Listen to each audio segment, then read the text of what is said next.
Bando Stone is a soundtrack album to a movie that hasn't come out yet. Nobody gives a fuck. This is Music Sucks. This week we're talking about Childish Gambino's new and final album.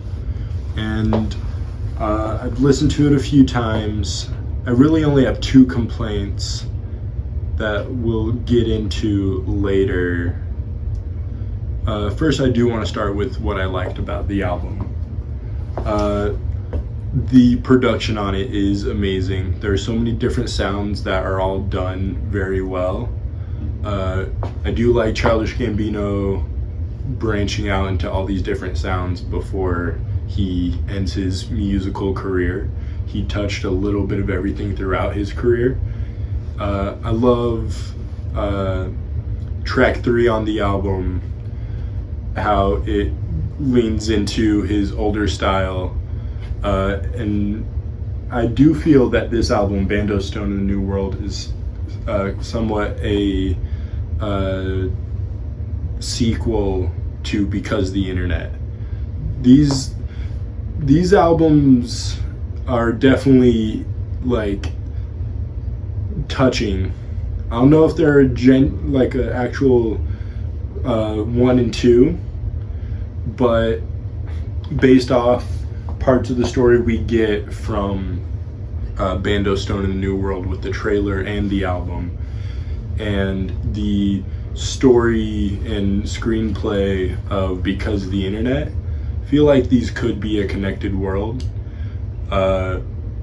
which does two really good things for the album. It shows Don Glover's growth as a person and Childish Gambino's growth as an artist, and also how far Don Glover has come from being like one of the stars of Community and also a rapper to a director, producer, writer, actor, singer-songwriter. He hit all the like creative steps. Like, what's next? He's gonna start sculpting shit like fucking Michelangelo. But I do genuinely think these albums are connected with how like they're wearing similar outfits. That's not what this video is about, though. If you'd like to see a video about Bando Stone in the New World being a sister album to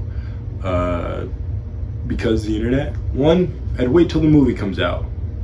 It better come out. And two,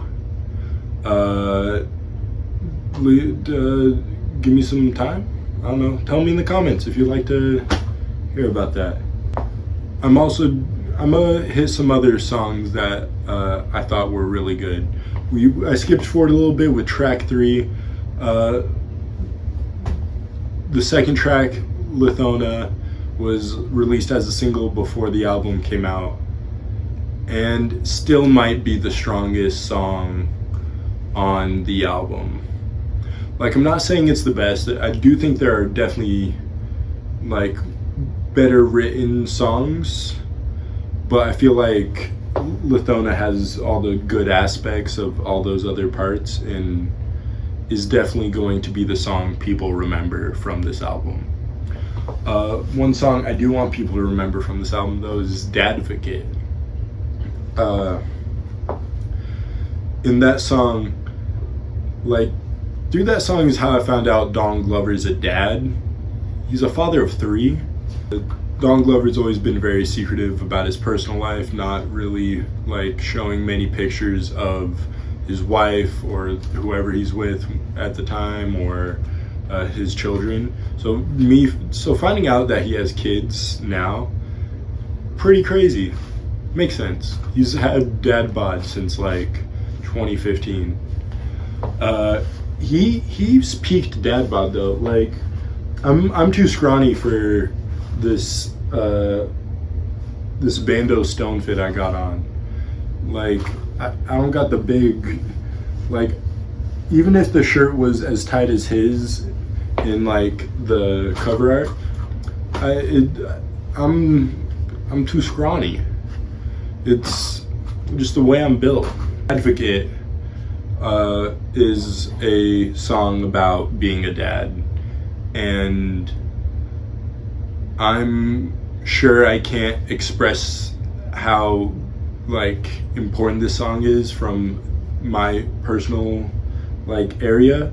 I'm not a dad. You can tell like this isn't a Childish Gambino song, Dadvocate. It's a Donald Glover song that he wrote to, I think, his daughter, I believe. And great song. I always do this middle of the video. If you haven't listened to the album, go listen to the album. I don't know what you're doing here. Yoshinoa is a banger. Pretty sure it's also high key a Drake diss track. There's a lot of there's a lot of disses at Drake throughout this album. It's pretty good.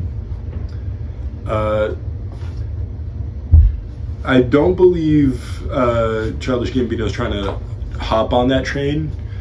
He's been on it for a while, partly because Drake was a large influence for Childish Gambino when he first started rapping, because they came out around the same time. Or no, he came out right as Drake was getting pretty big, pretty popular in like the 2010s, early 2010s. That was when Drake was like making decent music and not world famous. I don't like Drake. Childish Gambino doesn't like Drake. Kendrick doesn't like Drake. Who likes Drake anymore? Who ever liked Drake? Nah, never mind. Sorry. Can't be a Drake hater. Can't be a Drake hater. I'm sorry. I hate him. Parts I didn't like about this album, though, is one, it's a soundtrack to a movie that hasn't come out yet. There are definitely so many parts of this album that I would understand and connect with more if I saw the movie that they're in. Like, I get parts of it. I know what like certain parts of the album are going to be in the movie just because I'm a movie nerd and I know how soundtracks work. But by itself, as a standalone album, it is definitely not Childish Gambino's best work. Some of his best songs are on it, but it is not his best work. I bet Anthony Fantano said this like 2 weeks ago. I wouldn't know. I don't watch too much Anthony Fantano. I don't like him. He smells weird. Complaint I had with this album is it's the last Childish Gambino album. So the fact that it is not his best work, as a fan of Childish Gambino since like middle school, I'm a little disappointed. I wish it came out a little stronger, a little more standalone.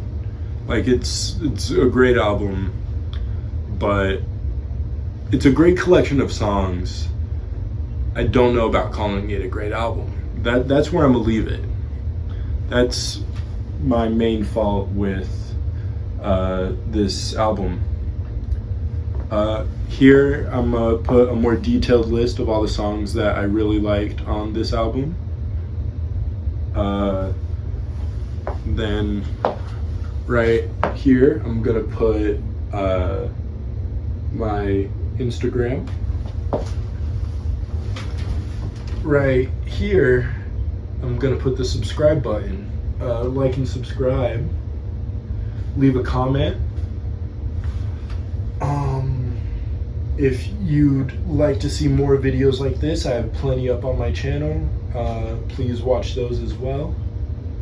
And this has been Music Sucks.